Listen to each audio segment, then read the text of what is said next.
Welcome, welcome, welcome. It's another edition of Revolutionary Hoodoo, New Orleans Voodoo Secrets and Recipes.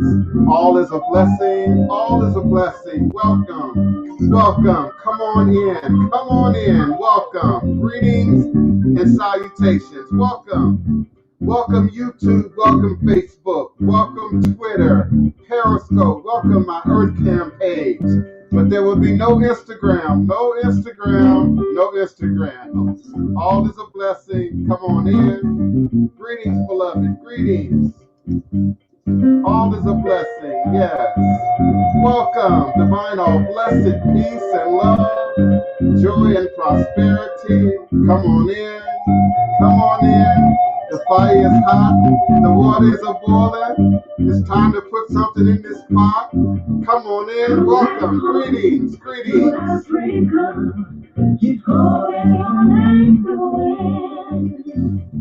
Come back home to Africa, the fatty cat and golden rain are waiting for you once again. Welcome, welcome, greetings, greetings and salutations. All is truly and indeed a blessing. If you can just see beyond the veils, welcome, welcome. Greetings, beloved, welcome, welcome. Humbled and honored in service. Come on in, welcome. Come on in, come on in. All is a blessing. Greetings, greetings.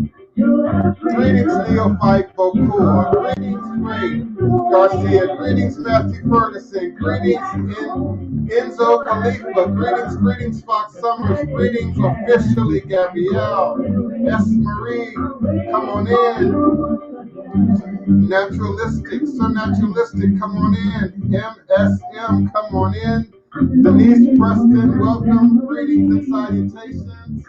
Welcome, Denise Augustine. Yes. Yes, welcome, welcome. All is a blessing. Sport that chapeau. Yes. Welcome, welcome.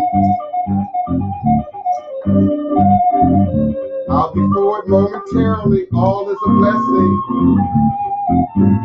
Remember, you can always call me at 845-277-9143, 845-277-9143. Do press the number 1 on your telephone keypad when you're ready with your question, comment, or request. And of course, you can join me live here on screen from wherever you are just by acknowledging the link that is in the chat. And you too can co-host with me here live on air momentarily, remembering that all is truly and indeed a blessing. Welcome, welcome, greetings and salutations. Greetings, greetings. I'll see you, Denise. I'll be with you momentarily. Denise Augustine. Yes. Welcome, welcome.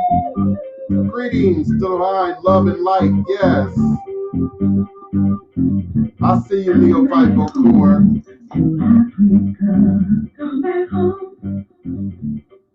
All is a blessing. All is a blessing. Come on in. All is a blessing.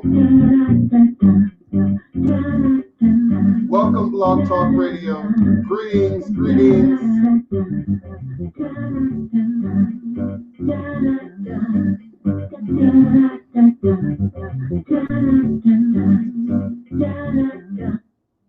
Eshu Alegwana Kosi Weri.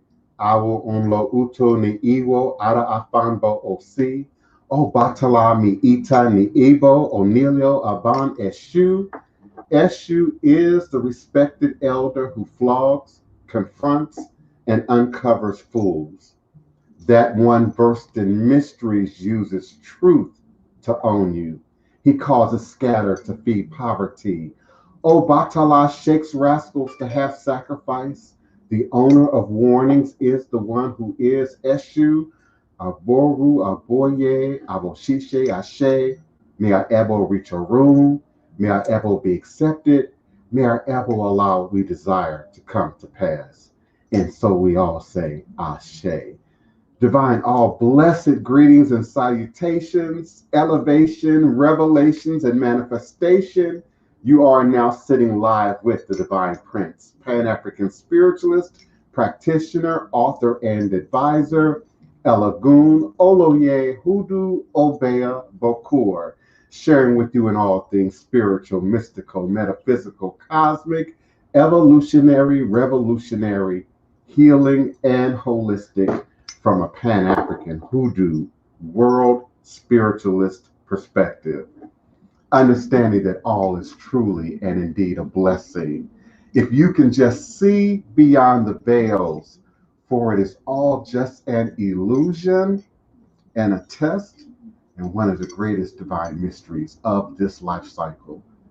This is indeed my constant prayer, my mantra, affirmation, reverberation. It is my reiteration and indeed my ever living reality. It is crucial to the very foundation of my understanding, my teaching, my walk, my works along this divine, all blessed life path and journey. And it is how I, the Divine Prince, make sense out of all that we are challenged with here in this daily existence on Mother Father Earth. And it is my personal place of power and understanding. That place from where I begin, from where I realize and crystallize all my endeavors, understanding that I and I alone create and co-create my divine destiny, and I alone create and co-create my divine, all blessed reality. And so it is. Ashe. Asheo and Ashe. Today is Friday, October 2nd, 2020, and I am emanating and vibrating with you and for you live, virtually, verbally, cosmically, quantum, universally, from this working temple of the House of the Divine Prince. Thai Potions, Hoodoo Central, Black Hawk Voodoo, in this legendary, historic, beautiful, and most enchanted city in America, New Orleans, Louisiana, the land of my ancestors and those who came before me along this Hoodoo Obeah life path and journey, passing down that great Obeah stick, along with the knowledge of the life-giving herbs, roots, plants, spirits, rituals, minerals, and indeed the legacy, the culture, the tradition, the history, and as my beloved Denise Augustine would say, our sacred stories, our sacred stories. And I have a very special surprise for you today. Denise is going to join us here live momentarily on air. My beloved best friend, my partner, my favorite historian, my favorite tour guide in this beloved city of New Orleans, Louisiana. And from what I hear, your favorite tour guide as well. So she will be joining us here momentarily on screen. And I invite you to join us as well. To please follow the link as it is posted in the chat. I'm also going to scroll it across the bottom of your screen once again. For those of you who don't have a video camera or webcam, you can also join me live on the phone lines at area code 845-277-9143, 845-277-9143. When you're ready with your question, comment, or request, do press the number 1 on your telephone keypad. I'll be more than happy to unmute your mic and bring you into the conversation. Greetings, beloved. Hello, my darling. And how art thou today? You looking lovely. You looking like Doing summer. wonderful. And I had an early start. Yes. You're looking lovely. Thank you so much for being present with us today and introducing our sacred stories to a new platform and a new technology. Well, I'm happy to do it. You know, October is my favorite month of the year here in New Orleans. The weather is absolutely beautiful. It's also a time to prepare for winter and when cold weather comes. So now it's the last time to get out to prepare your gardens for winter, to clean things out so you're not so bound by things in the coming months. And it is a time to prepare to get your final works done for the year, the things that you have said, I want to do this year. Now, this has been a strange one. This year's been strange, but it doesn't mean that at least some of the things that you wanted to accomplish, you will be able to accomplish. So now's the time while the weather is beautiful to prepare for it. And so that's what our Sacred Stories is doing. I am writing new tours. I am cleaning my ancestor altar, adding things to it, preparing for when I'm sheltered in to get the final things done for this year. Yes, yes. And I agree with Matthew Ferguson. That chapeau is everything, honey. You're, you're Thank bringing, you. yes, you're bringing it. And I welcome each and every one of you to join us here live on screen, if you will, by following the link that's scrolling, the StreamYard link that's scrolling at the bottom of the screen. Join the conversation. It's going to be a good one today, y'all. It's going to be a good one.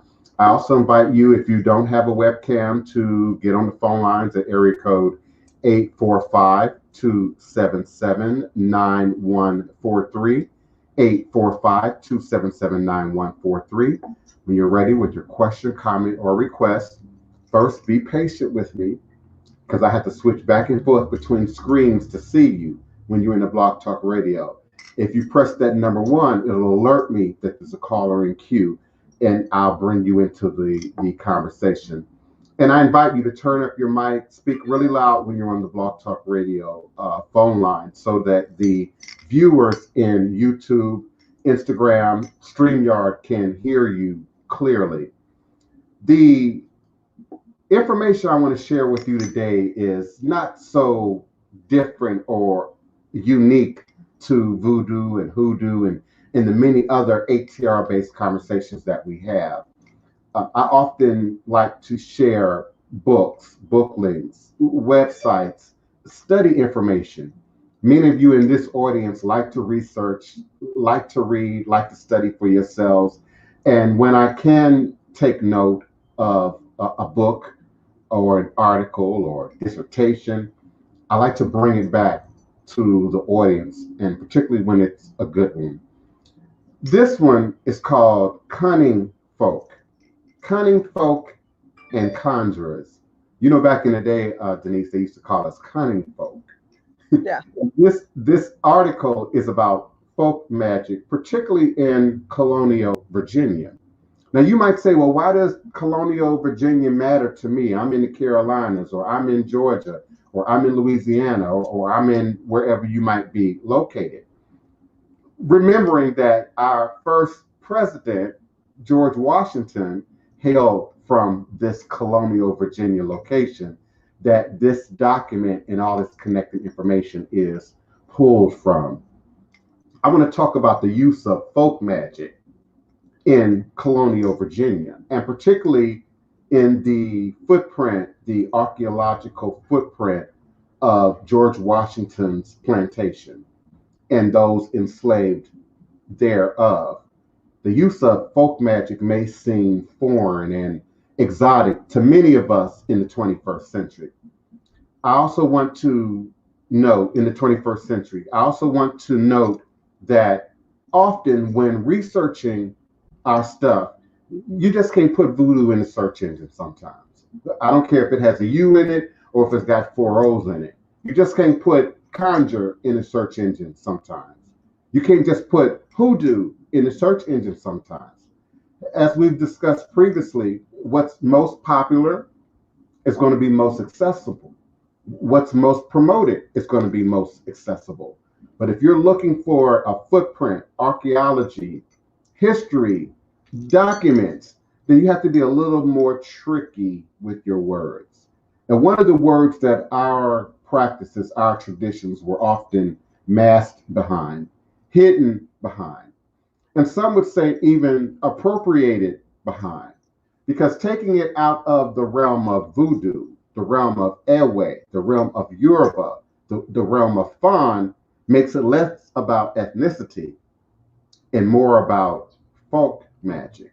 Folk magic. And under the umbrella of folk magic, then it's all American, according to the authors. So the usage of folk magic and it being documented in the archives of America will often hide the secrets of our past, of our tradition, and indeed that platform which I stand on, which is that if we could remember how to count in Fan, in Yoruba, in Akan, in Ewe, we're only now being forced to learn to count in Portuguese, in Spanish, in French, and subsequently in English. And the colony that I'm pulling from in colonial Virginia is particularly English or particularly British, and particularly at the time leading up to the presidency of George Washington. If we look closer, though, it is apparent that some modern Americans still practice folk magic today and don't realize it. Have you ever hunted for a four-leaf clover? Have you ever hung a horseshoe over your door? If so, you're practicing a particular type of folk magic. Folk magic is and was thought to be a way to influence forces, both seen and unseen, for good or for evil. It is sometimes referred to as low magic, not because it's seen as evil, but because it was passed down generationally rather than learned from books or formal tutors and initiatory structures.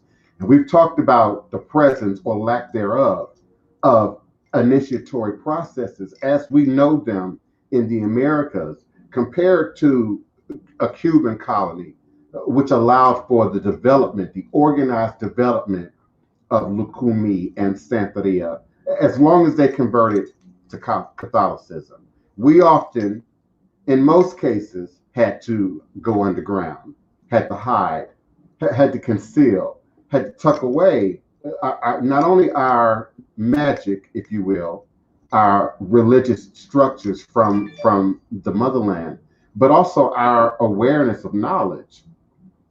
We're talking about a time when we weren't allowed to read, weren't allowed to learn the Bible, weren't allowed to study religion in any form out in the open. So folk magic is a way that often what we knew that could be documented by the book authors, by the documentarians, would be then documented, would then show up a footprint in the archives. High magic has its own fascinating history, but this is particularly in relation to everyday folk magic of the 18th century Virginians, both black and white, which we subsequently began to refer to as hoodoo. If we don't say folk magic, we then say hoodoo when we start mixing cultures and traditions from a uniquely American and colonial American perspective. Europeans and Africans in British North America brought with them spiritual, religious, magical traditions from their homelands. The Brits brought European ideas of magic, and the enslaved Africans brought African-based systems, or those who had made their way through the Caribbean islands into the Virginia colonies brought those remnants of what we now know as Obia, hoodoo, root work into the British America, if you will. One modern archaeologist says that this blending process makes it hard to tell exactly who's using what folk tradition when creating some of the material culture of folk magic.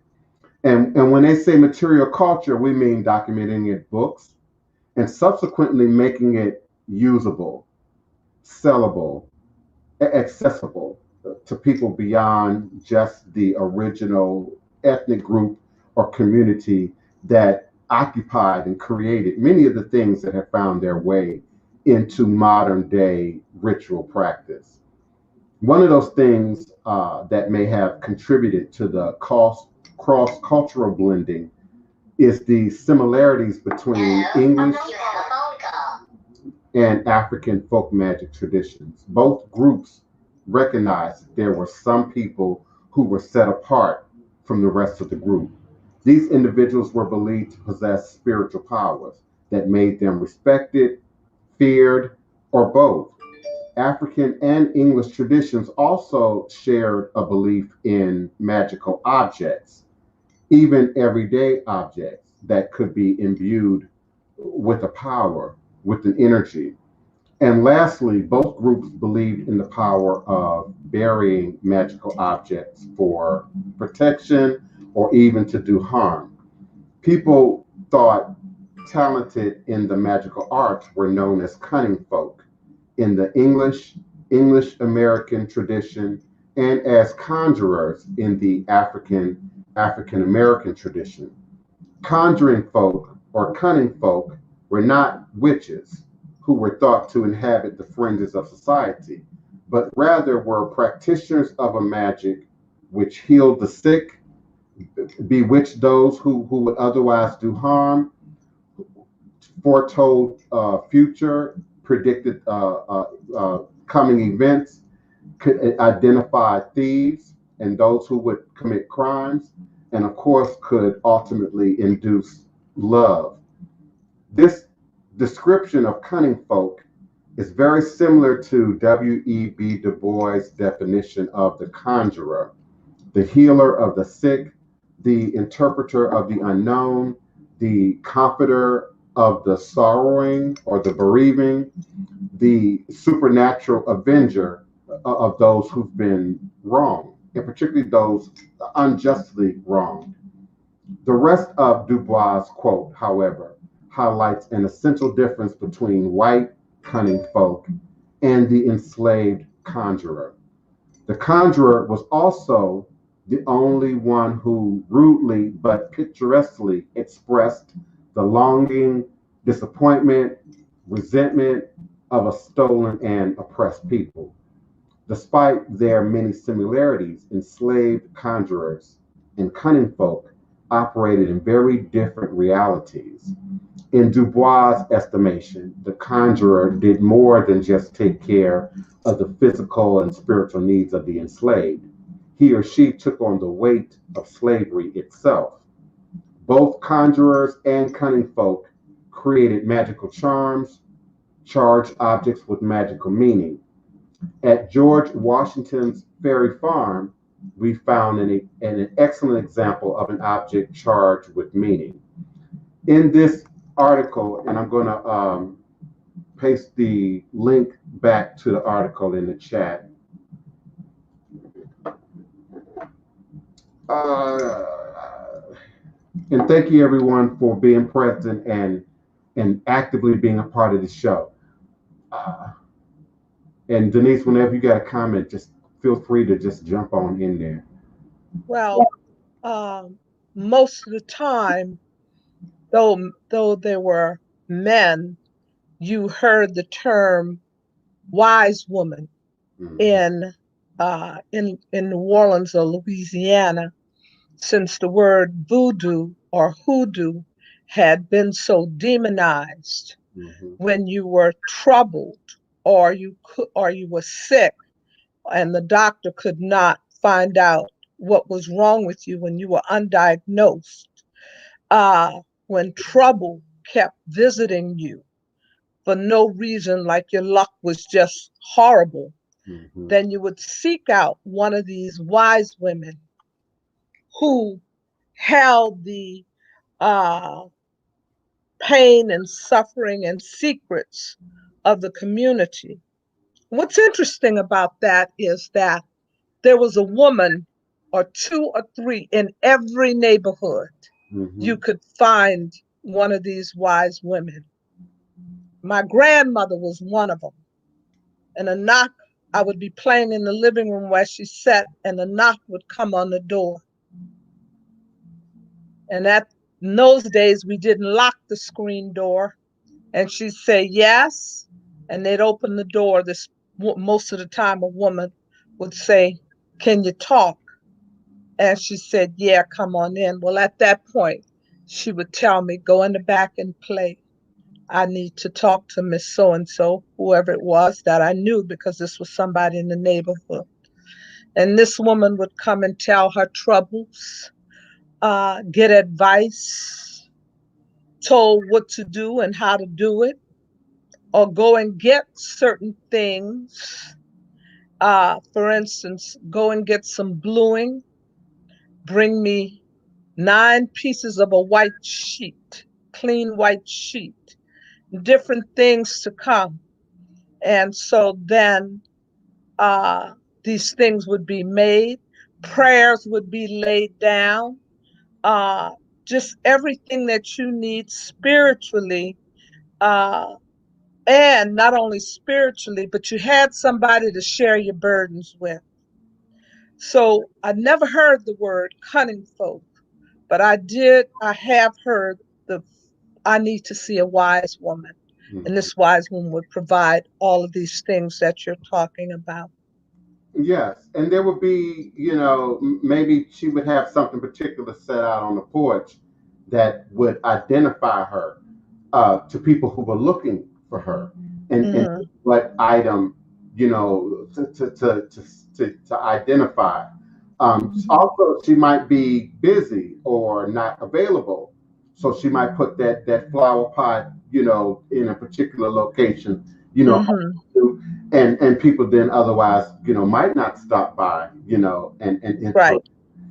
I put a link to the article in the chat, and in this article, there's a photograph that I'm going to describe here from the text.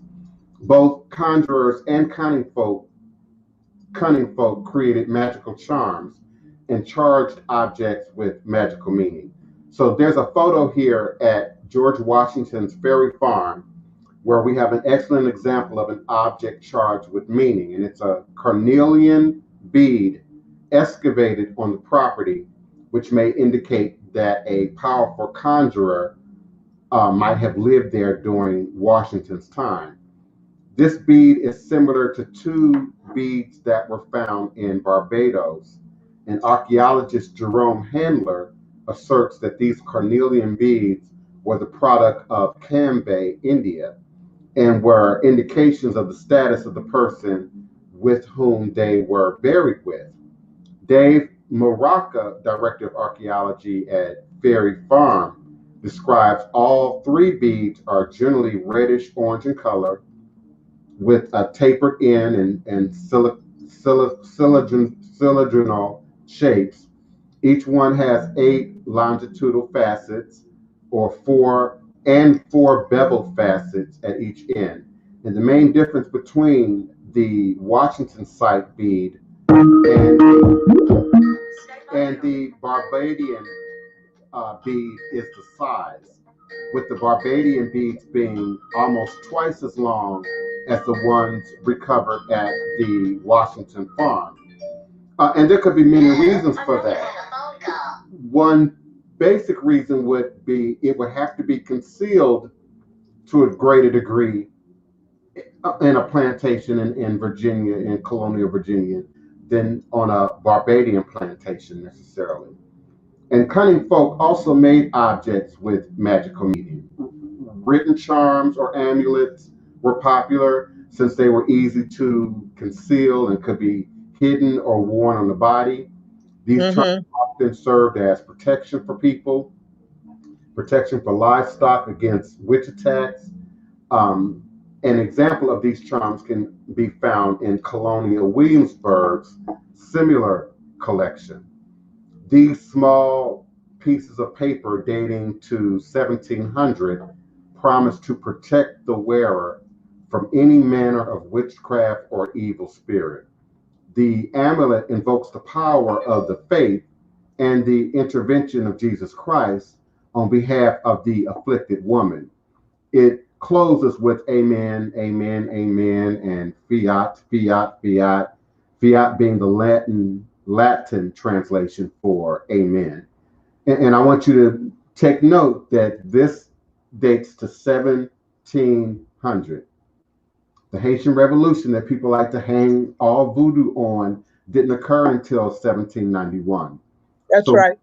footprint was well ingrained in both the North and the South antebellum enslaved America. It was Well, not uncommon for Black and white practitioners to bury magical objects for protection. The nature of these objects may have been different, but the intent was the same: warding off evil, restoring peace to the household, keeping someone from being sold away or sent away from the plantation, from that location. At Ferry Farm, an archaeologist has discovered whole oysters deliberately buried in the stone-lined cellar of George Washington's house. The act of burying the oysters, which were seen as magical objects in the African American community, was likely an effort to protect the home. They were often used in burial rituals and were associated with death and the afterlife, an association that makes the oyster shells found at Ferry Farm all that much more intriguing. English English Americans also buried objects for protection, but some of the objects they buried were man-made rather than a product of the natural world. Witch bottles, often glass bottles filled with pins, nails, even human urine, were designed to cure the afflicted of his or her bewitchment. A witch bottle found near in Georgia Beach, Virginia, known as the Great Neck Witch Bottle, dates to 1690 to 1750. Archaeologist M. Chris Manning describes it as being a small, narrow, light green glass medicine vial was found buried in an inverted or upside down position, containing 25 brass pins and 3 iron nails. It may have also contained the urine of the bewitched at some point. These bottles were designed to hunt witches. Their pins and needles were thought to injure those who placed malevolent spells on the innocent. In both the African American and the English American tradition, these buried objects were tasked with banishing evil forces in an effort to bring in positivity and peace to the household. These are just a few examples of the similarities between African and English folk magic traditions. There are significant differences in part because magic was part of African cosmology, meaning religion and music were tied together, sometimes to the point where it's hard to tell one end from the other's beginning. This is different from the English tradition, where religion and folk magic were seen as separate, at least officially. Religious and secular authority figures in colonial America condemned the use of folk magic, but this did little to stem the tide of magic's popularity. We also know that colonial America would have identified folk magic as witchcraft, whereas voodoo is not witchcraft. Voodoo to the enslaved African would not have been viewed immediately and readily as a form of witchcraft, but more as Denise described, an opportunity to release, to gain healing, to gain access to something that might otherwise be withheld from you, and of course, all forms of defense and protection, for which in the environment of enslavement, we would have needed a great deal of. Right. The next time you pick up a lucky penny or cross your fingers, remember that you are participating in an older, some would even say forgotten practice of folk culture, folk magic, folk belief. And again, to some degree, they have so mixed that they're now, just like jazz, viewed as being an American tradition. That's right. It's so ingrained in our community that people are practicing these I can't hear hoodoo you, Denise. traditions Oh, wait a and minute. I folk can magic and have no idea these that they're doing so. It is so embedded in our everyday lives. I remember, and the fact that you said that that bead was Indian, I'm curious about because my ancestors, like me, make made blessing oils. And the person that provided the oils, his name is lost in history, but from oral history, he was called the Turk. So I can only guess that this man was Turkish. And he provided not only perfume oils for them to work with, but he provided lingerie and these kind of things for the girls of Storyville. So he was importing this stuff that we couldn't readily get in our community. And so he provided those things to the hoodoo practitioners who were making blessing oils or perfume oils.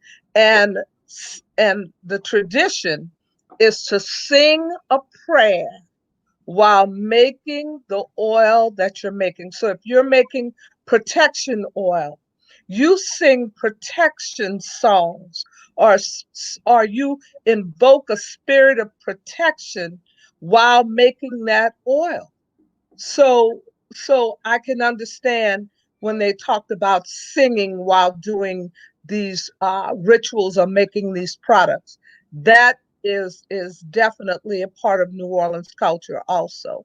You made love oil, you sang about love and about emotional attachment and even sexual contact and expressions of those things, how love expresses itself. So singing is definitely a part of making product, and that is to magnetize it. And we are the most magnetized city in the nation when it comes to Africans. The tears of those Africans that landed in New Orleans, we had the largest slave port in America. And so we know that the Mississippi River is magnetized with the tears of these Africans as they were offloaded on the King's plantation to be brought back to health to be sold. So that's why the Mississippi River is so important to our ritualistic lives here in New Orleans and Louisiana. And I've known people to travel here to drop packages in that river to send it back, And in right? Mississippi, yeah, and in Mississippi as well. I also think too it's important to just add to what you just said. We were enslaved, and so let's not gloss over sort of the more feared aspects of the work, and that was for all manner of defense, protection, rape, molestation, Yeah. families being separated, and so there were many tools that we would have drawn from originally for those purposes of revolution, of liberation. For about the last half century, historians of American slavery have sought to combat racist understandings of slave life and culture and illustrate the agency that slaves had, not just in their day to day lives, but also in affecting change within the broader system of Atlantic slavery. These acts range from eschewing plantation work responsibilities to full scale violent revolt. An aspect often conspicuously absent from studies of slave life and resistance is the influence of African religious practices, witchcraft, healing, Other types of folk magical practices were implemented by the enslaved throughout the Americas. And historians have referred to these practices collectively as conjure. The concept of conjure has worked as a framework for historians to understand the broad set of magical practices that were implemented by African Americans in the Americas, as these practices often sat outside of a fully understood conception of religion, or so was thought. So that was what was thought. And again, there's always the opportunity for someone else who's telling our story, who's writing our story, who's documenting our story, to not know how to translate what they don't know into the material, or to continue that process of trying to remove our power, to take the power of religion, of culture away from us. Once it becomes folk magic, once it becomes conjure, it's open to everyone. It's an open playing field for all manner of witchery, all manner of black magic. And so, in studying these documents, reading these books, I think it's really important to understand sort of the mindset of our people in regards to indeed folk magic, ancestral honoring and acknowledgement, and accessing the deities, the Loa, the Orisha, that we come to understand as being forces of nature, as opposed to witchcraft, as opposed to other forms of ego magic, if you will. Greetings, Neophyte Bokor. Thank you for coming in. Greetings, greetings. How's everybody doing? All is a blessing. As always, and as it should. Yeah, I was chiming in. I just turned it back on after fueling my truck. Where where we were talking about Mississippi and how essentially it's a super highway for the slave trade, and before that. Much before that, much earlier than just the transatlantic in the 1600s, but in the 1500s, the Mississippi and all of the rivers that branch off from it runs through the United States like a great tree, like the branches of a tree. If you just take a look at a map that looks like that just covers the rivers, it almost looks like the tree of life that runs through America. And I was just in Winnebago, Nebraska, in between Iowa and Nebraska, where I stumbled across a conjoining river. And I was curious about why it was just Native American country, that it was clearly a sign saying that I was entering native country. Mm-hmm. When I entered into Winnebago, that's when I dug into the name, the terminology of Winnebago, and how, yes, it's a native name, but it's a native name. It's a native name for Swedish people that were using that river to get up there to establish their village. Which is it blew my mind out of the water. You can see the folk magic in their culture still lingering, even into their signage when they're naming their streets, their windmills that are up, that are I don't know, not like monuments for them or something like World Heritage sites. Mm-hmm. And yeah. I had just stumbled on it. I had no intention of actually doing any research. I was just trying to get out of Nebraska, and I just so happened to come through this sleepy little village in between Ohio and Nebraska, where I'd seen evidence of magic. I think it's also important too. Another article that I'm going to pop into the chat that came out today or in the last few days. back in the summer, July 27th, 23andMe did a DNA study which traces the genetic consequences of the transatlantic slave trade back to DNA. Now, we've talked before about ancestral memory surviving in the blood. I say at least once every show, if we could remember how to count in Fan or Khan or Ewe or Yoruba, then indeed we're now just being forced to learn to count in the European language, but we could indeed retain knowledge of self, if you will.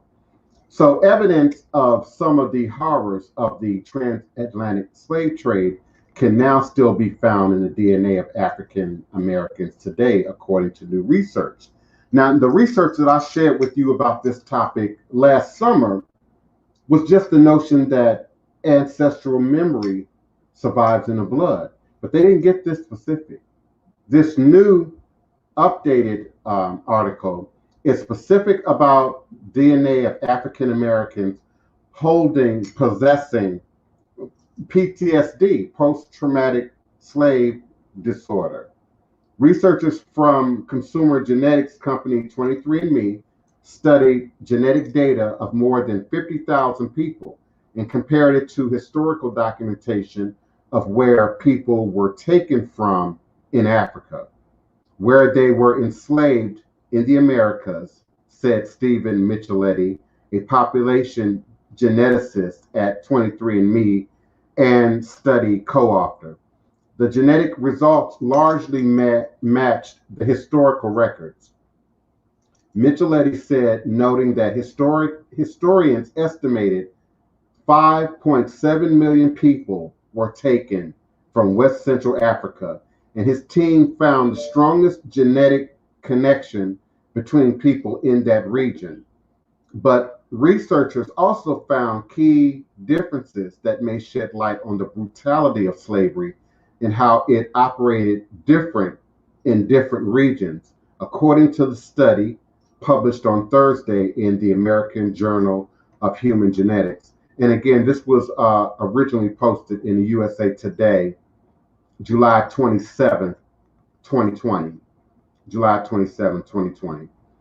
Micheletti, for example, said he was surprised to learn that African Americans have a higher proportion of African ancestry than people of African descent in South America, even though many more enslaved people were sent to South America than to the United States. Now, I'm going to read that again for clarity, because again, we often think that Jamaica is somehow more black, Haiti is somehow more rooted, Cuba is somehow more authentic to West African culture and tradition. And according to the 23andMe research and the study co-author, Micheletti, was surprised to learn that African Americans have a higher proportion of African ancestry than people in of African descent in South America, even though many more enslaved people were sent to South America. Like Brazil had the largest population count of enslaved Africans. It is said that we had the smallest population count in the New World of enslaved Africans here in the U.S. And I've never entirely believed that either, um, because we know there was a great deal of shadow waste, lives that were wasted, whether it be through sickness, disease. Oh yeah, those that died on the voyage could have been twice as many as that got here. But I'm going to show you how trauma has played a part on our DNA, and that we still carry the trauma. Black women are the only people on the planet that can have um, a EKG that looks abnormal. In other words, when you look at an EKG on the baseline, the very first wave is an upside down U. It's above the baseline, upside down U. It goes just like this. called the P wave. In Black women between the ages of 35 and 55, we're the only people on the planet that can have an inverted P wave. In other words, our EKG can look like this, inverted P wave, and be absolutely normal for just us. If you saw this inverted P wave in any other group on this planet, that person would have a heart problem. But in Black women, because we have endured so much and because we have carried so much trauma, our our EKG is absolutely normal with an inverted P wave. And I learned that when I went to EKG school. Told me, do not think this woman has an issue if you see her and she's this Black between this age group. So we still carry the trauma. We still carry the memories. If you remember, old people would look at a child and they'd question that baby, 3, 4 years old. And do you like this? And is that, and they would watch this child. And then you would hear somebody say, oh Lord, that's my sister, and come back. And this was very common in the Black community. If a child expressed certain behaviors that wouldn't normally be childlike, then they would watch them and find out just who's that has returned. This is very common in our traditions also. That's right.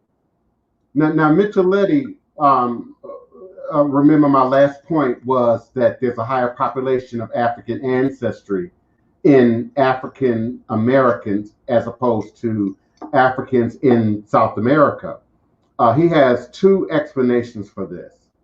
In places like Brazil, Cuba, slave owners were more likely to let slaves die than worry about their health.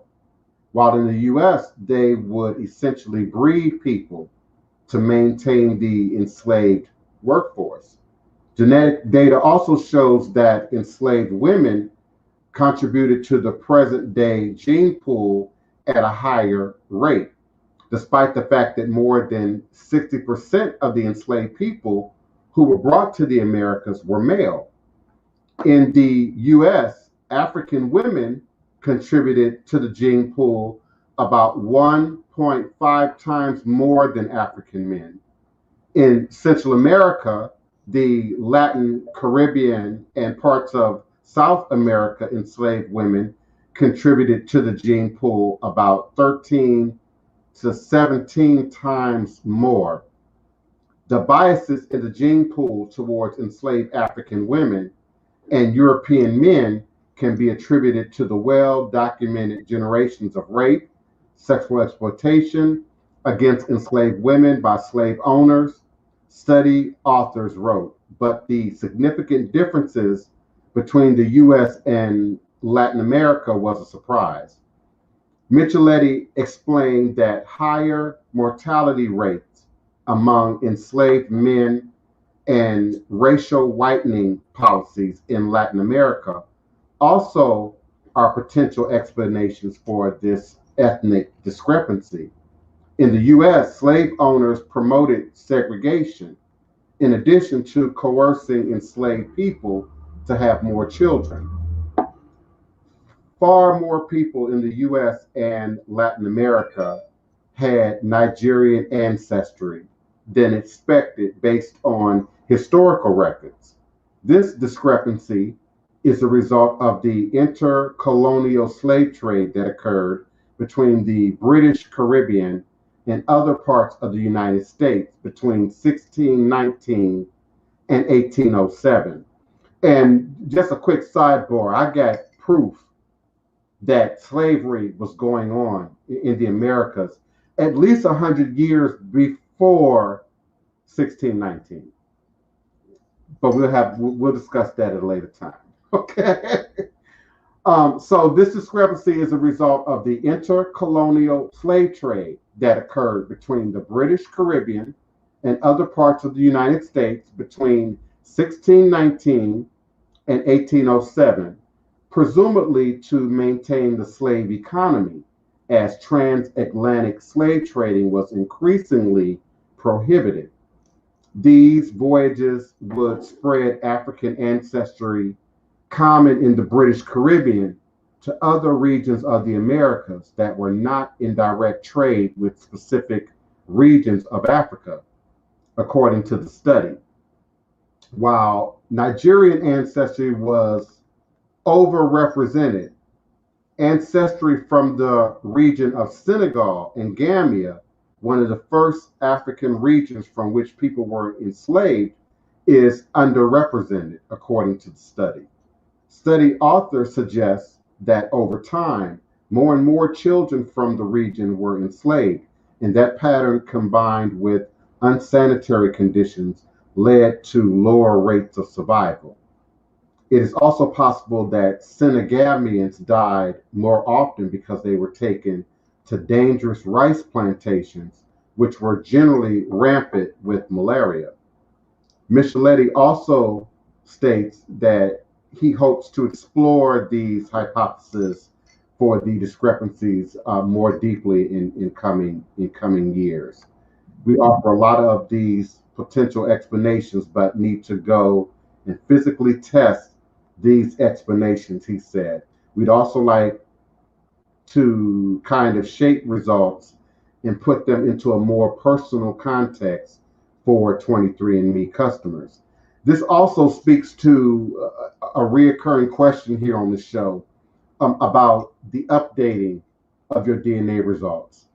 Some people translate that as changing, but your results aren't changing. They're being much more refined with the larger number of copies, the larger number of test tubes that they have representing a bigger population. You get a larger population to test from.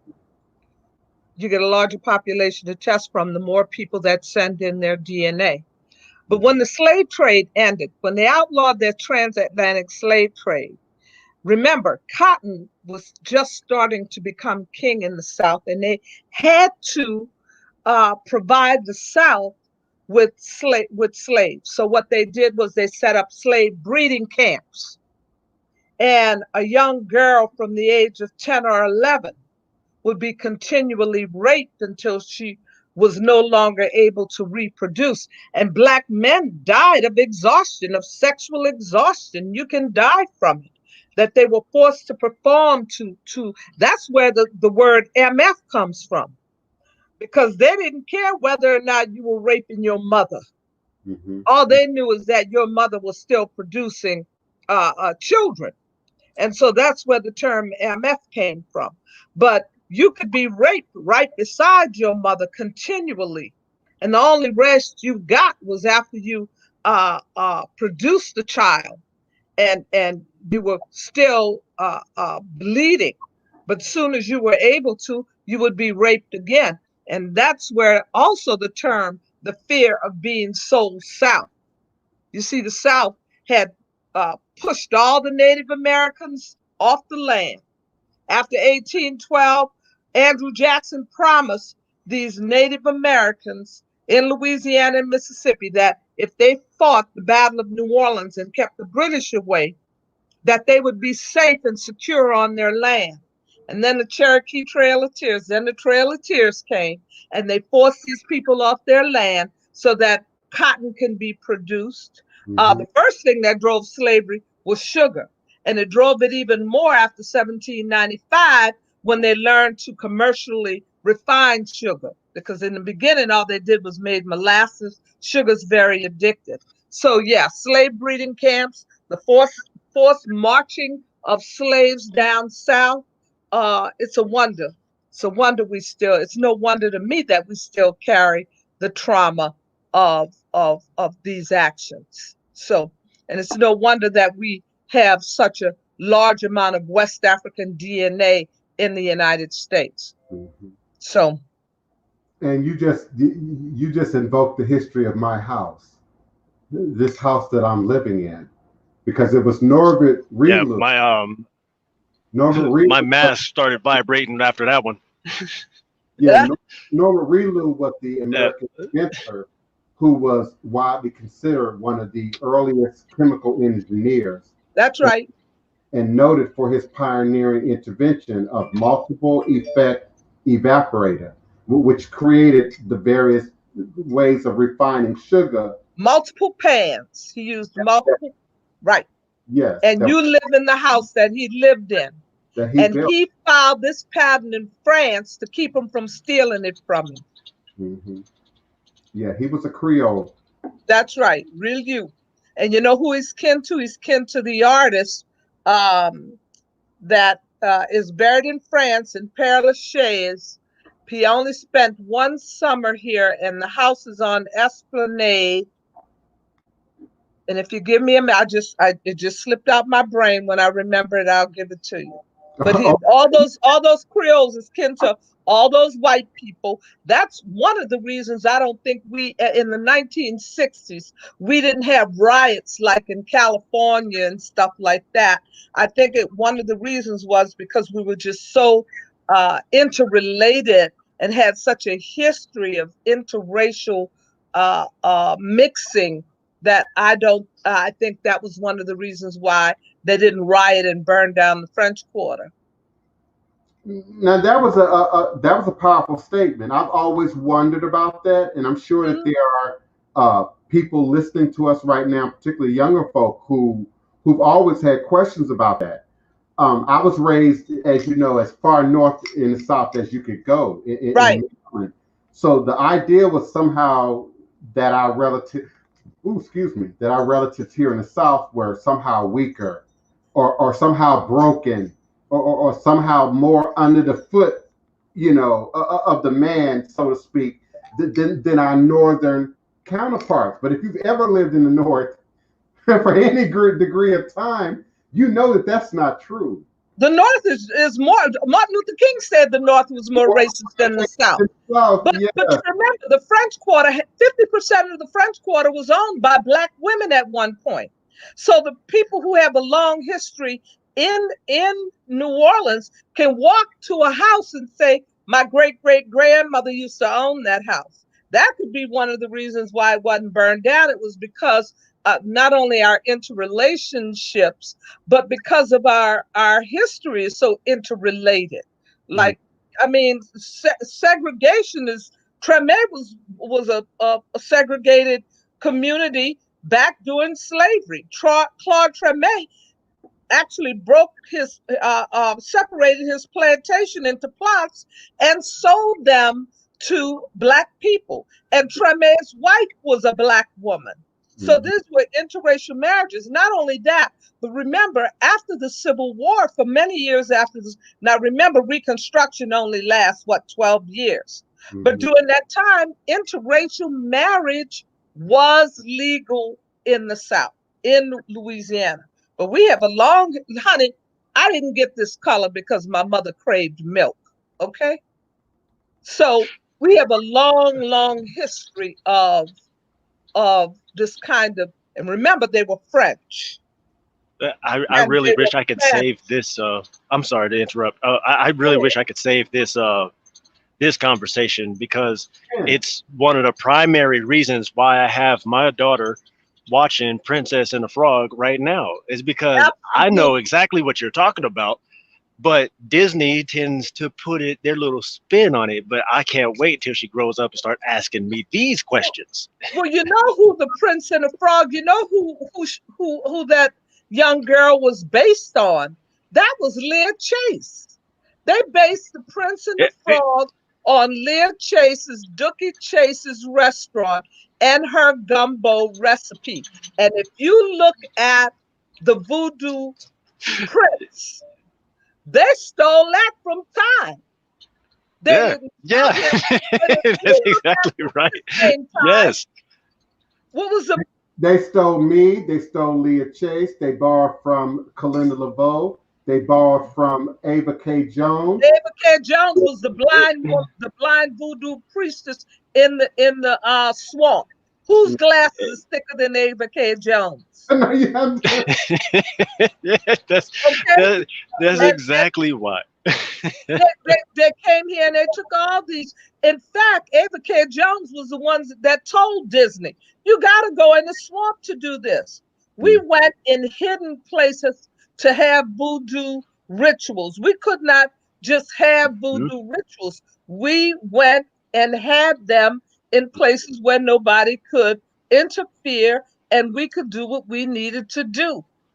Yes, ma'am. I mean, that was one of the reasons why I brought up Iowa and Nebraska, because that's swamp area.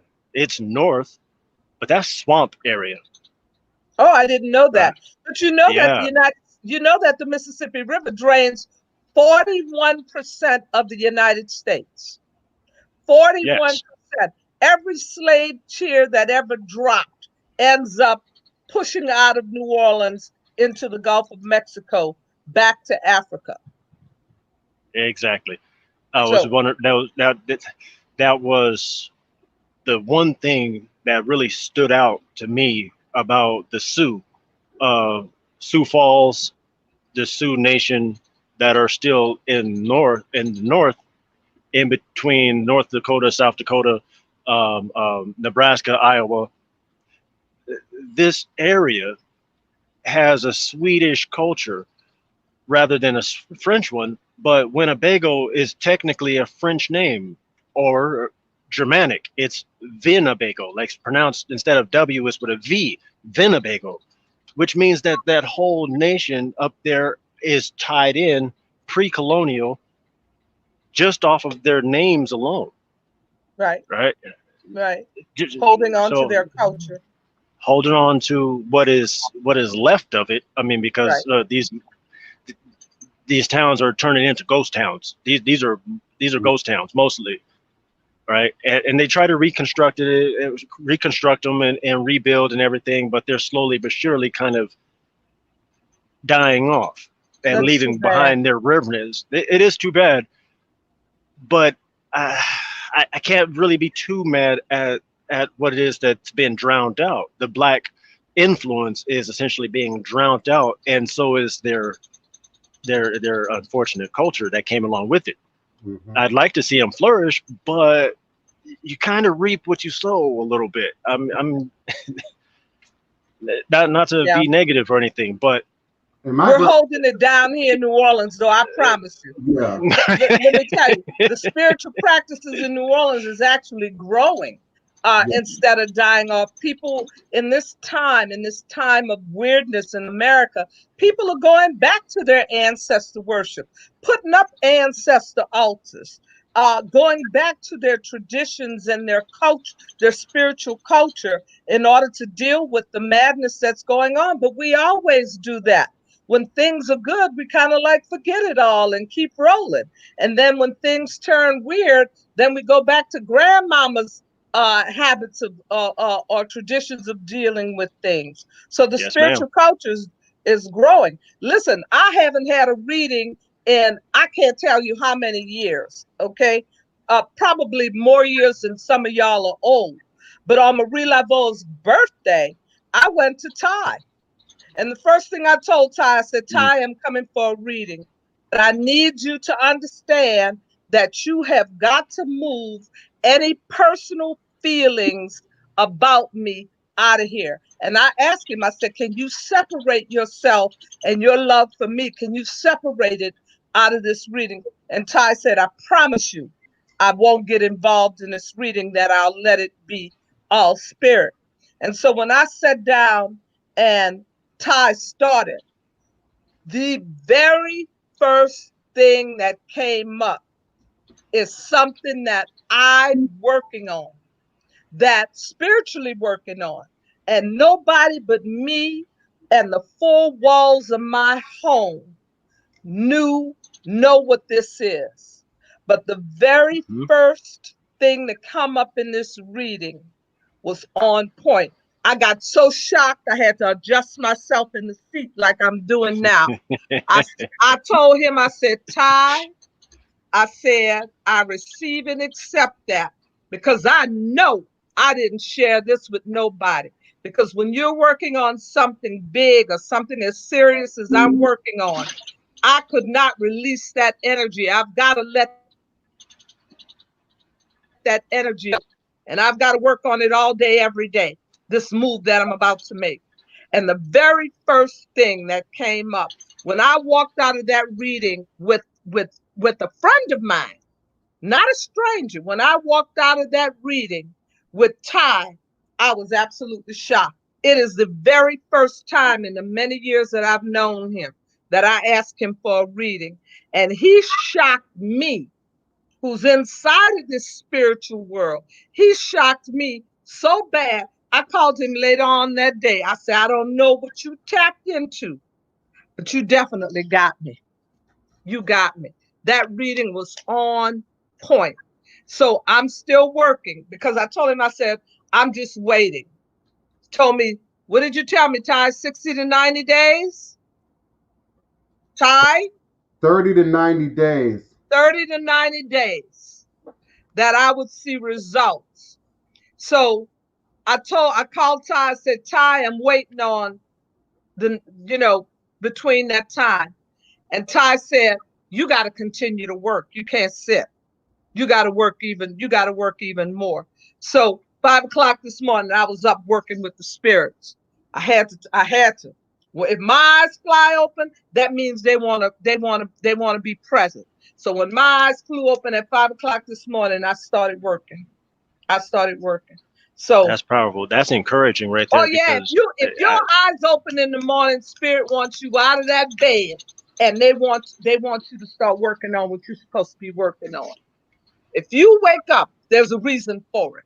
Get out the bed. You can always take a nap during the day, go to bed early the next night. But if spirit wakes you up at 5 o'clock, it's time to do the work. Do not wait. So anyway, Ty, I'm gonna leave because I have to run an errand for somebody, and I want to get it done before the 3 o'clock, before the traffic starts at 5. Do you need me for anything? No, all is a blessing. I have to Thank move forward. Yeah, thank you, darling. Bye. I'm booked up Woo. today. So yeah, that's what I'm working on now. Okay. All is a blessing. And I appreciate you all for being present in the middle of your day, high noon U.S. Central Standard Time, here to be a part of this sacred space, this shared space of gods and goddesses, if you will. But I invite your participation. I invite your questions, your comments, your request. My phone line is 845-277-9143. 845-277-9143. And of course, you could always join us here live on the screen. I also want to share with you two trailers. I thought I had them up on my screen, so give me a second to get this together here. wouldn't happen to be that trailer that I spotted you in earlier. That's one of them. That's one of them. Yes, that was awesome. That took me by surprise. And I'm telling you, you still can't really see me in that trailer. You think you're seeing me in that trailer. You're not seeing. I'm actually behind where you're looking in that trailer. All the movement, and you could see the horsetail move through the scene. That would be me. Why am I not? Oh, here it is. Okay, so the first trailer I want to share is an upcoming production called Spell, and it is the guy from Power. What's the actor's name who's featured in the TV series Power? He's actually in this upcoming horror movie. It's a horror movie. I can't recall his name right now. I stopped watching Power a long time ago because I didn't like the energy coming off of it. It just started changing. It just dramatic way, and I felt Empire was the same thing. Empire also was a similar experience for me. When Empire first came out, it was radical and revolutionary, and they were going to break records and do things, a bit of a shakeup, and then it just got stale and corny over time. And then, of course, once the whole um, debacle in Chicago, I was just done with the show after that.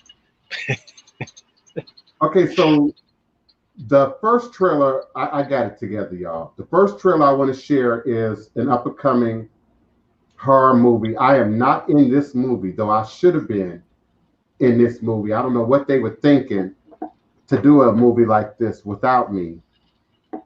But it's called Spell.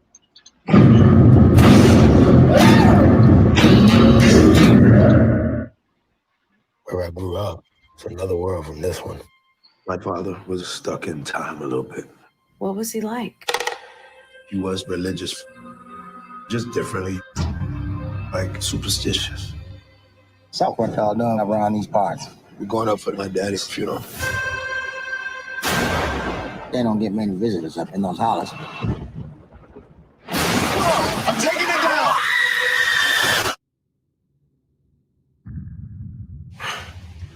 Where am I? You was in a plane accident.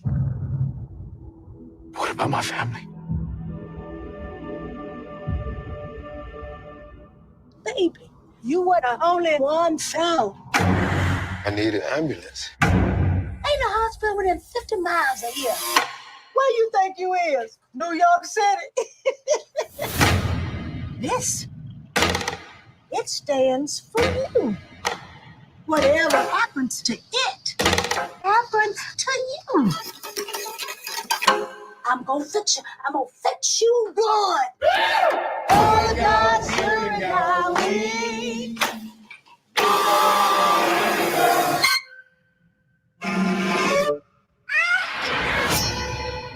All right now, tell us what you see. You may live in the city, but you from this land. I got big plans for you. I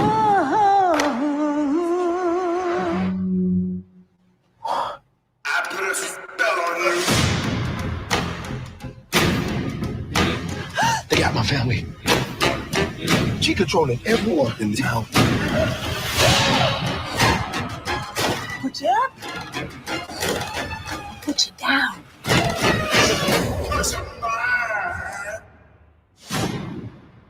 Hey! This is for your own good.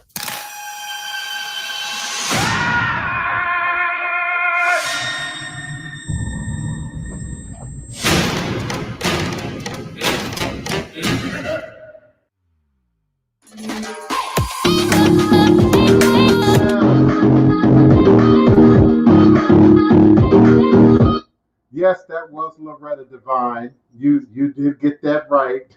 That was Loretta Devine. That's going to be crazy. It's called Spell. I'm curious about how y'all feel about that. We're gaining some prominent, some mainstream awareness. Our traditions, root work, conjure, hoodoo, voodoo.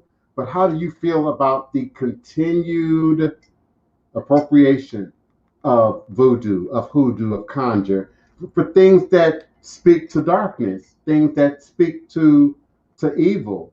They resurrected the voodoo doll in this movie. And though I like how they did it, are we really wanting to continue to further sort of that footprint, that representation of our traditions? The next trailer I want to show you, I'm actually in. This is called Synchronic. Synchronic. We filmed this last summer here in little old New Orleans, and it's called Synchronic. Coming to a theater near you. ever say what she really wants in this gig? Pretty sure we've done seen this. They think they need help.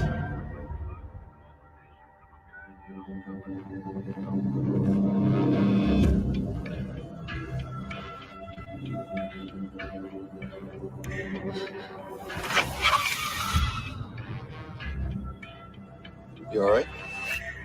I'm fine. The bad news is it's inoperable and never starts your radiation. What's going on with you?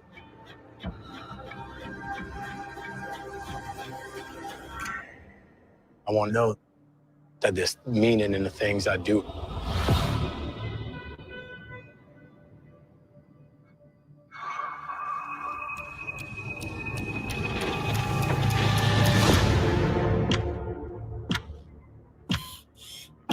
If you're watching this, I'm probably trying to convince you of something pretty unbelievable, or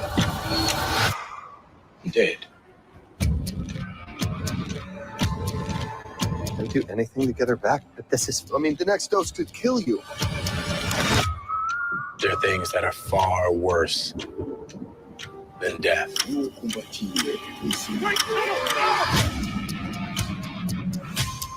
What happened to him? They're not returning. It's gotta be me. You can't deal with reality. Yeah, the clock keeps ticking down. The time is an illusion.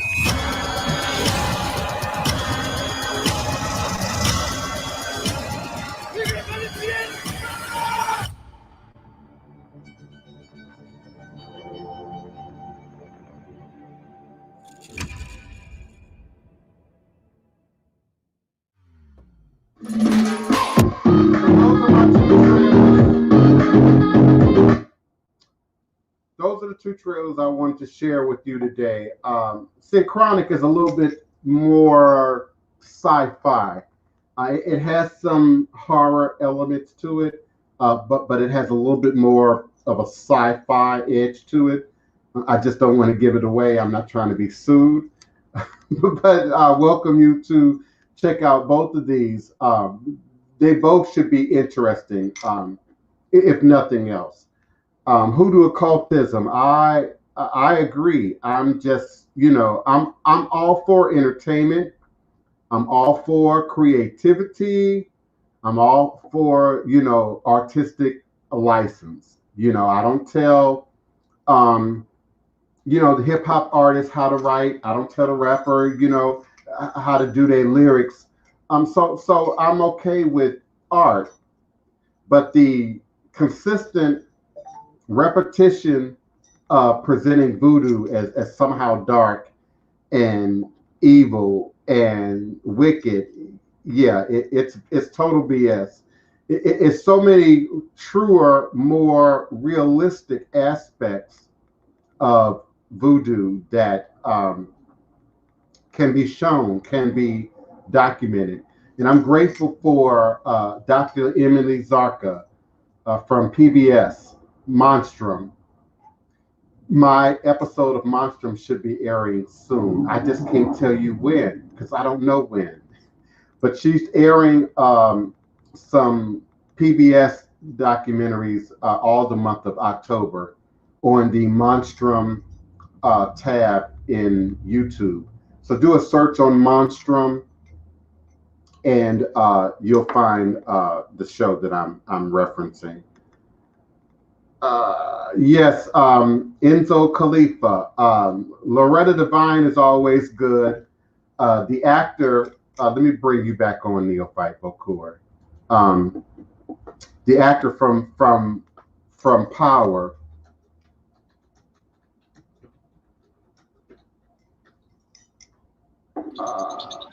Gary Dordan. Yeah, those are two. Though I can't always remember his name, I most certainly can remember Loretta Devine's name. And they're both brilliant artists, brilliant actors in their own right. So I'm looking forward to it.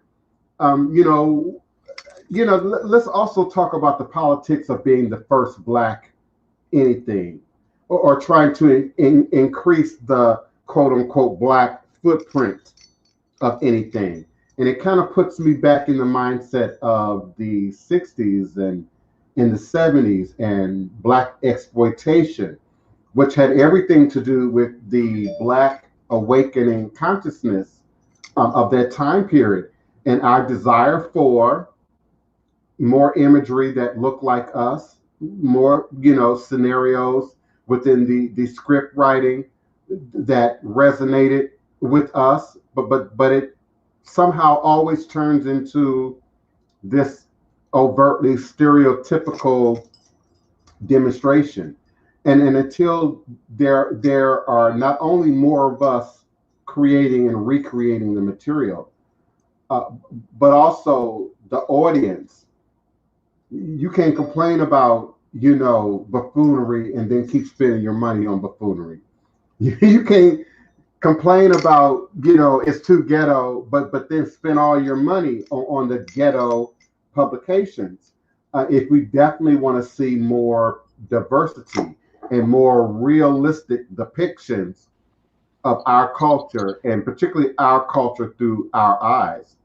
Just because it's a black producer or a black director does not necessarily mean what's being produced is through our eyes. If we aren't controlling the financing of these products, then whoever controls the purse strings ultimately is going to control the message, the theme that's being demonstrated in these publications, whether it be books, movies, even in terms of music. And when hip hop, for instance, got a little more diverse, got a little bit more open, many of you complained about that. Many of you complained about Will Smith. Some of y'all complained about Queen Latifah, said these people wasn't hard anymore. They gave up their ghetto card, and so we've got to decide, do we want realistic, truthful depictions along with entertainment, or do we only get one option? Do we only get one choice? Neophyte Boku, are you with me? Yes, sir. Always. Yeah, because you're making some good points here, right? We can't necessarily have it both ways when it comes to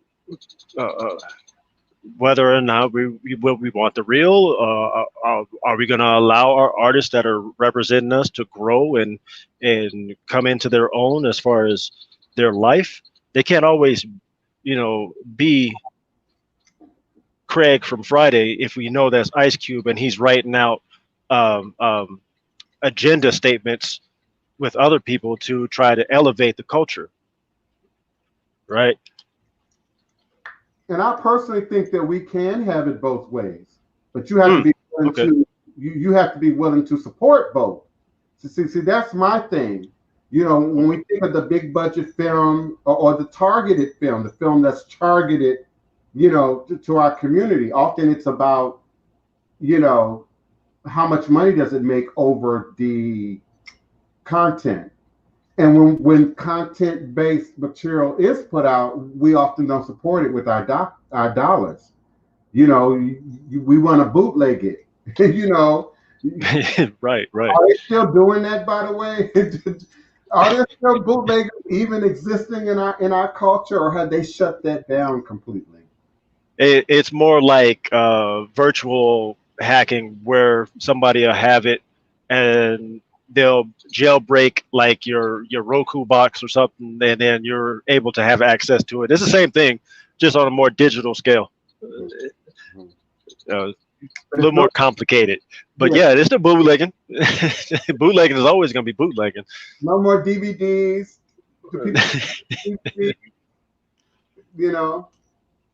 I think it was like a couple years ago. I still used to go to the swap meet in my neighborhood, and there was a lady there that used to always have the bootleg DVDs on sale at the swap meet. Recently? You gotta ask for them, but yeah, she always had them. Recently? Yes. I'm surprised. Right. The only reason why is that nobody knocked her out or anything, because it was a black woman, and nobody was trying to knock her hustle. So, I mean, struggle was real in my neighborhood. So, we already knew what the game was. Now, when it was something like Black Panther that came out, everybody went and put money in on that. Uh, it is what it is. I mean, but the bootlegging is still around. And it's what happened with Black Panther. Is that an apparition? Is that just a frozen moment in time? And can we indeed grow that sort of support and enthusiasm, and particularly as DP is speaking on movies that speak specifically to ATR, traditional African-based religious systems. I'm seeing a great deal of new Orisha productions. One of my favorite artists, Wolf Hawk Jaguar. Almost every music video he puts out is full of Orisha, but it's very Yoruba specific. We're still not seeing a great deal of expansion and awareness of other ethnic groups, Igbo, Hausa, Ewe, but just to see the Orisha and the African demonstration at all.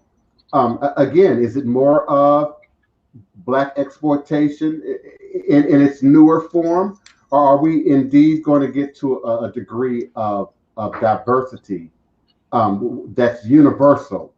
When I look at Ghana and Nigeria and the Nollywood and the Gollywood movie, I often look at the content.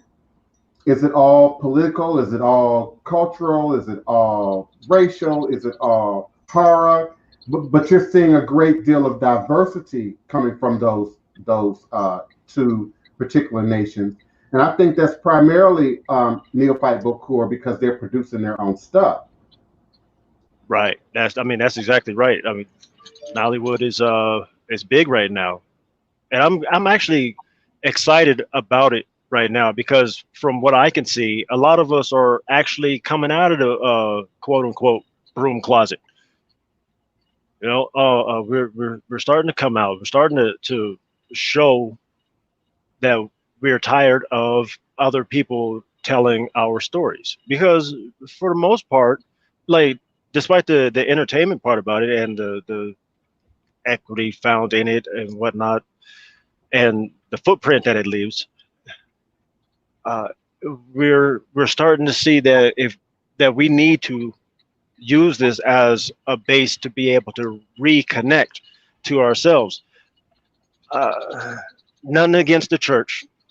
However, the only opposition that I've ever seen against knowing ourselves is coming from the church. I mean, for the most part, because everybody's still afraid of the stories that we have been told, especially in our movies or documentaries. They all have this kind of negative, kind of dark tinge to it that we still can't seem to shake off. Now, mind you, I'm seeing exactly why that tinge is there, because it's like a way of being able to protect ourselves from the outside influence or the outside negativity, and survival.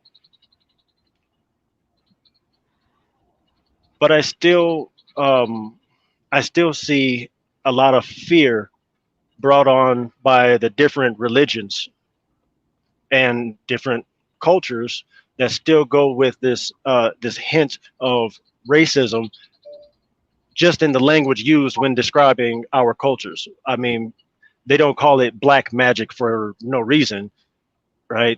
That's sheerly out of a cultural bias, right?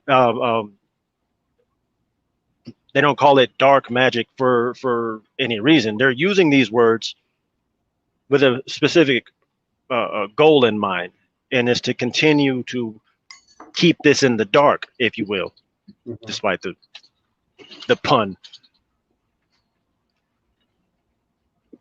Yeah, I would agree. And Paul Cologne sort of agrees too in terms of it will be difficult to replicate the success of Black Panther because it's rare for a large studio to put a large amount of money in a story with Black people and then let Black people also direct it and act, work in front of the camera and behind the scenes.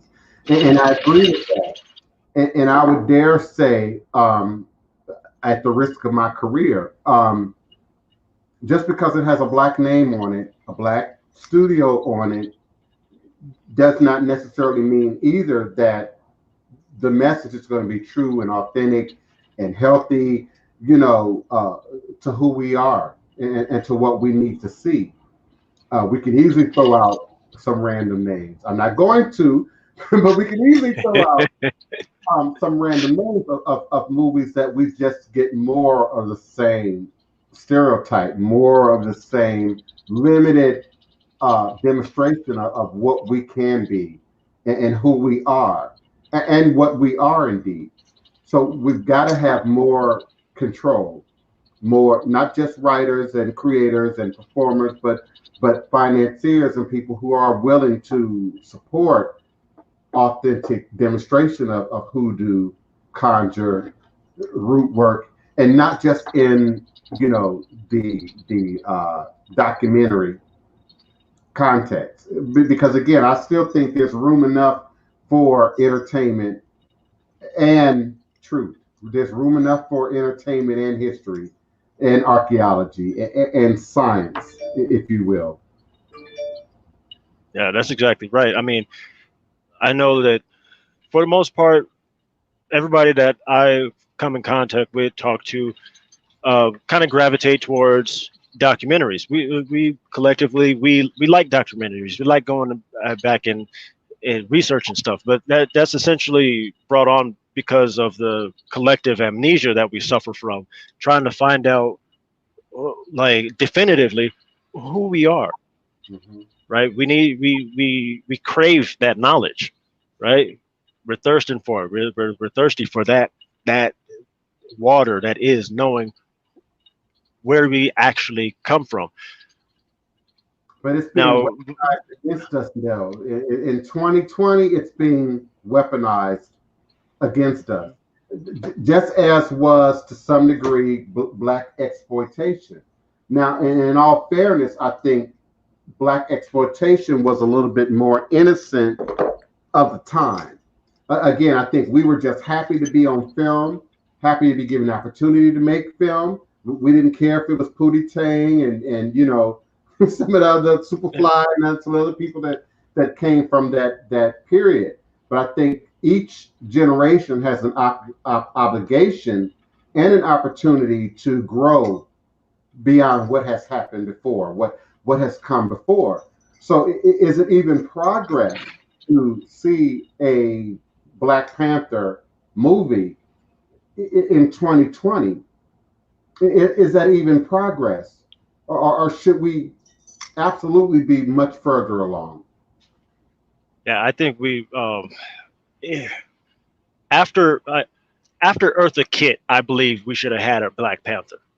After what they did to Eartha Kitt, outside of the movie genre, just CIA, FBI, if you will, what they how they dragged her name through the mud and then kind of dusted her off and then gave her a few awards for her trouble, which I think is disrespectful to her name, period. If people were to understand what I'm talking about, just off of the sheer I don't know. I'm trying to come up with a good name without using profanity. But what they did to her, we should definitely be trying to have made progress back then. So yeah, we should be further along outside of a Black Panther. It shouldn't have been so long for us to actually see something of that caliber involving us and the continent we definitely should have seen this a long time ago. It shouldn't have taken so long for us to see it and be so excited about. I I love Black Panther, right? For me, it's Wakanda forever. I don't care if it's overhyped or whatever. That's everybody else's opinion. My opinion is there was much needed medicine that we needed in our lives to keep pushing us into a collective unit and forward. But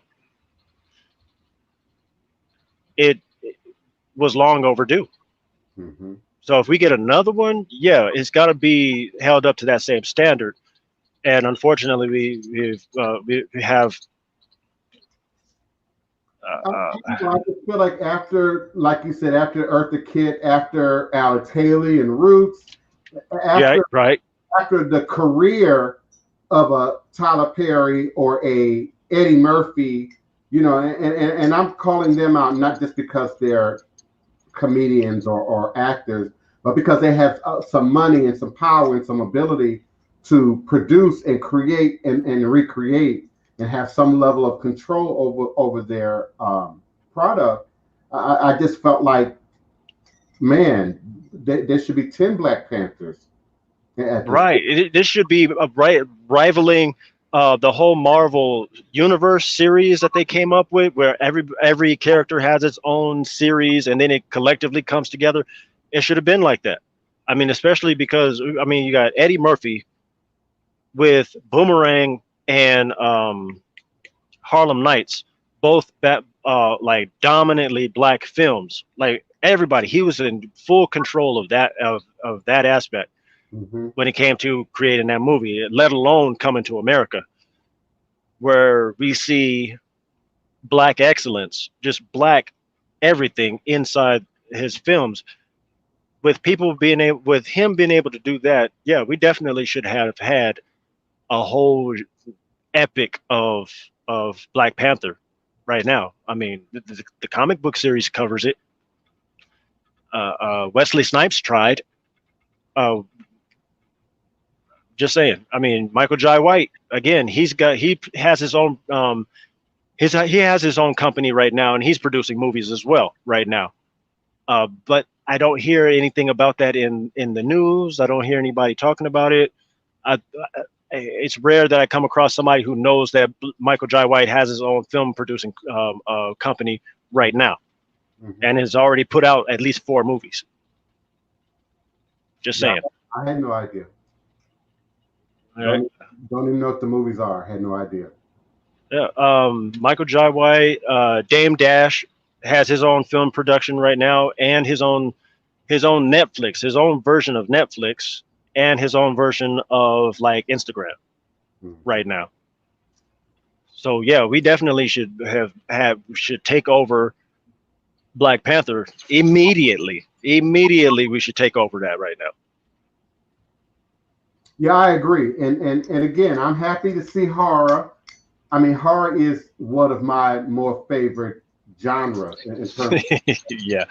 I like horror, but I would like to see a little bit more diversity. I would like to see a greater degree of range.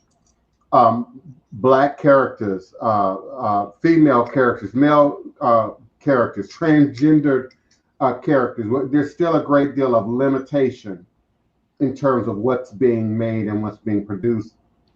Even when it's being made by our community, it's still often very limited in terms of its range, its reach. Yeah, I think Cloak and Dagger was a great example of a kind of a positive outlook on the culture, on voodoo itself. I mean, Cloak and Dagger definitely gave it a more positive vibe rather than the kind of negative that we're accustomed to seeing. But yeah, so if anybody hasn't seen that, I strongly recommend going to see or watching that and getting an example of what I'm talking about. Yes. Listen, I appreciate you. I'm going to move it forward. I appreciate everyone showing up at 12 noon U.S. Central Standard Time in the middle of your day to be a part of my broadcast, my podcast. I look forward to connecting with you again here on Monday at high noon U.S. Central Standard Time. And I offer you all divine, all blessed peace and love, joy and prosperity to you and yours. All is a blessing. Ashe. Ashe.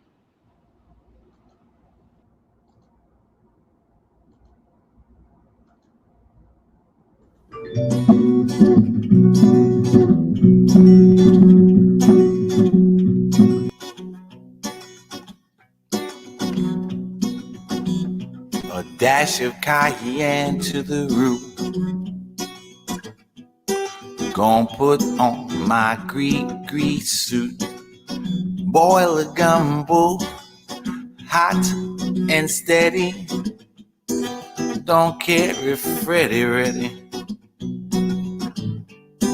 Gonna pray at that old cemetery down on Claiborne where she's buried.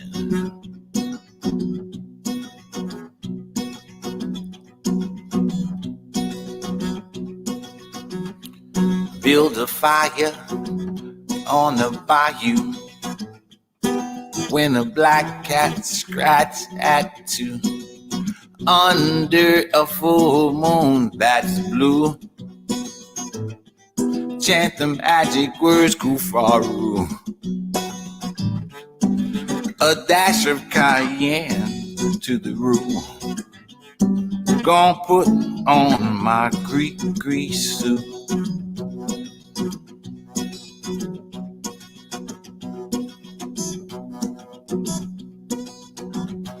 Black top hat, black suit too. Same old ride that Moses threw. I'm gonna get them bones out the graveyard for you. Can't see my eyes, black shades too. A dash of cayenne to the roux. Gonna put on my grease suit. Yeah.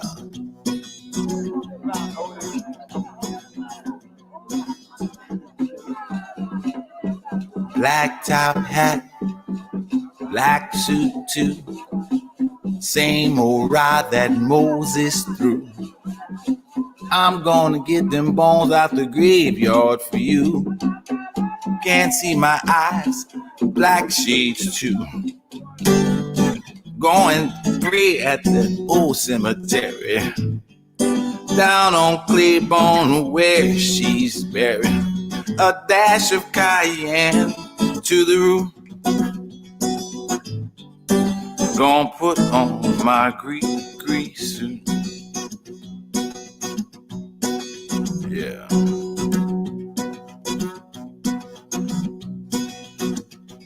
Black top hat, black suit too. Same old ride that Moses threw. I'm gonna get them bones out the graveyard for you. Can't see my eyes, black shades too. Gonna pray at that old cemetery down on Claiborne where she's buried. A dash of cayenne to the roux. Gonna put on my grease suit.